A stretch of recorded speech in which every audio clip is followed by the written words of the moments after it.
Hello everyone, and welcome back to Mossy Bottom.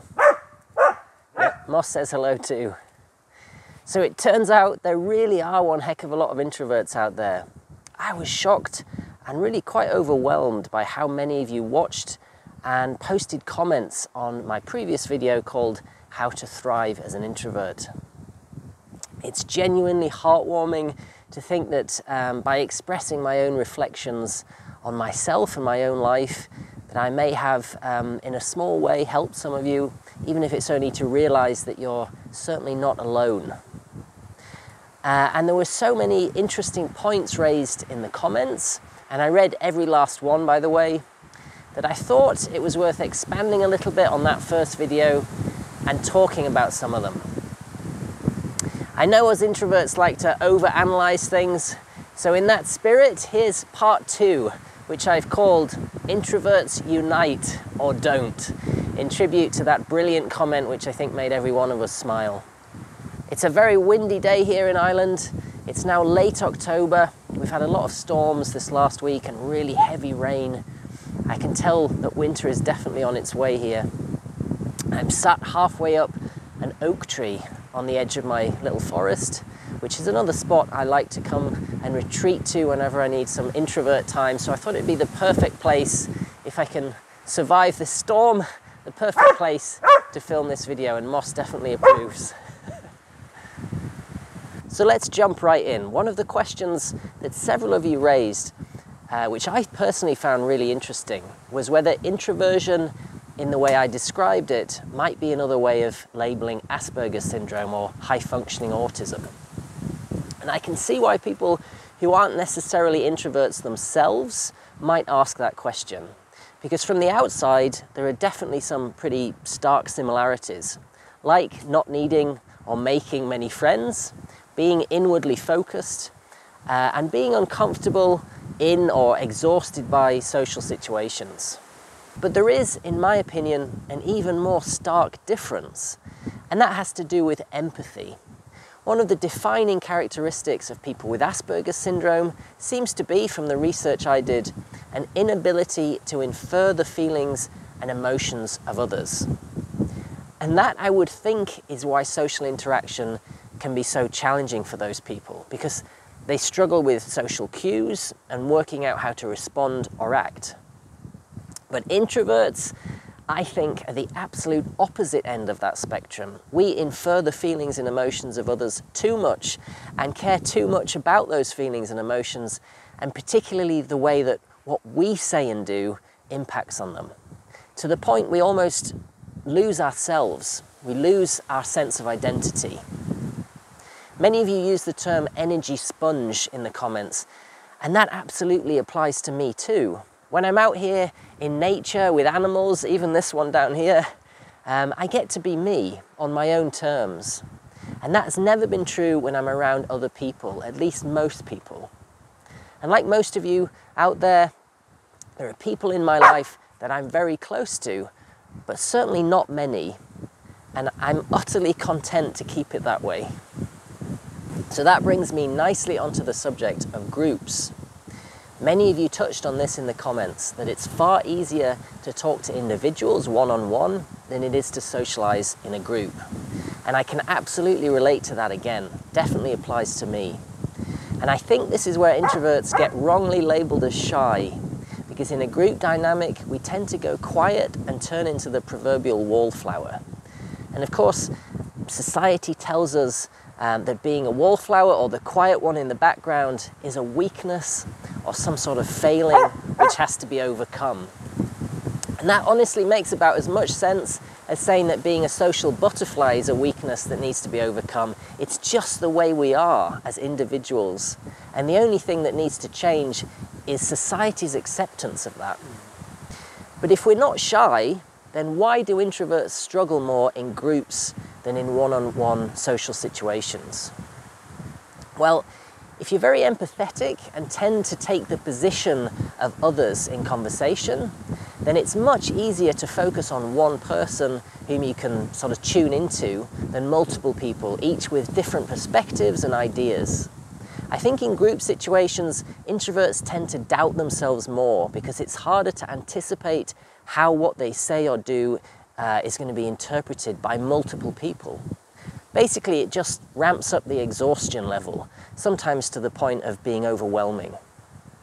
The point, though, is if you're that person too, it probably won't ever change. So finding acceptance, both internally and from the people you care about, is far more valuable than trying to fight the way you were made. And now for a question that several of you asked, I think in utter disbelief in the comments. Why would an introvert make videos on YouTube? Well, whilst there are lots of challenges in recording videos, and I've definitely made my fair share of mistakes over the years, and continue to, there's one prevailing truth, and that's that cameras and microphones don't talk back or judge you, just like animals don't. Every single minute of every single video I've ever posted on YouTube was filmed by me, with no other human being within earshot. There's no one standing behind the camera or holding a microphone or giving me direction. This is all me and only me, and that's how I'm able to do it. Someone said in response to one of those comments that talking to a camera is a sort of extension of my inner dialogue, and that is absolutely true.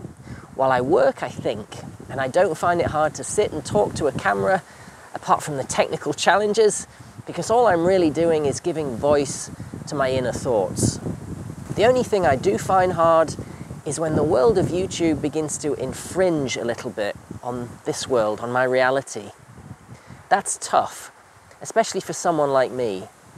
But it's absolutely worth it to be able to create something which others enjoy and relate to be able to share a little part of my life and even inspire others to follow a similar path. Not to mention the fact, let's be honest about it, that it allows me to make a little bit of income which enables this kind of life. One thing that so many of you said in the comments is that being alone doesn't make you lonely. And that's a statement that I couldn't agree more with. But society, of course, tells us that being alone is a negative quality. And of course, if you're an introvert like me, that makes you feel like a failure, because a big part of what makes you you is apparently wrong. We're also led to believe that being alone is associated with depression. And of course, there are many people in this world who are alone because they're depressed, or are depressed because they're alone. But there are also many people who are just as depressed in the company of others, and they don't get talked about. Or indeed, in the company of others because they're depressed. I guess what I'm trying to say is that you cannot judge someone's mental state by whether or not they enjoy more or less time being alone. All you introverts out there know exactly what I'm talking about. We just have to convince the rest of the world. One statement which I've heard throughout my life, certainly up to the point that I moved here to Mossy Bottom and really started owning who I am, was that I need to come out of my shell more. And I'm sure many of you out there have heard that too.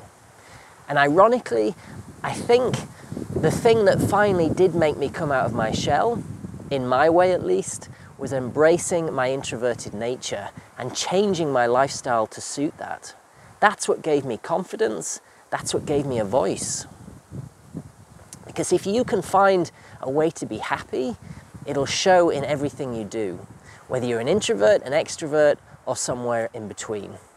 Okay, that's just about it for this video. Short, but hopefully quite sweet.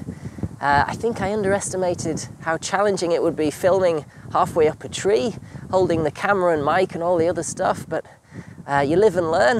It's part of the fun. A big thank you to everyone for watching, subscribing, contributing, and even uniting, or at least agreeing to unite some other time. From me and Moss, who's still down there attacking a stick, and all the other animals at Mossy Bottom, bye for now.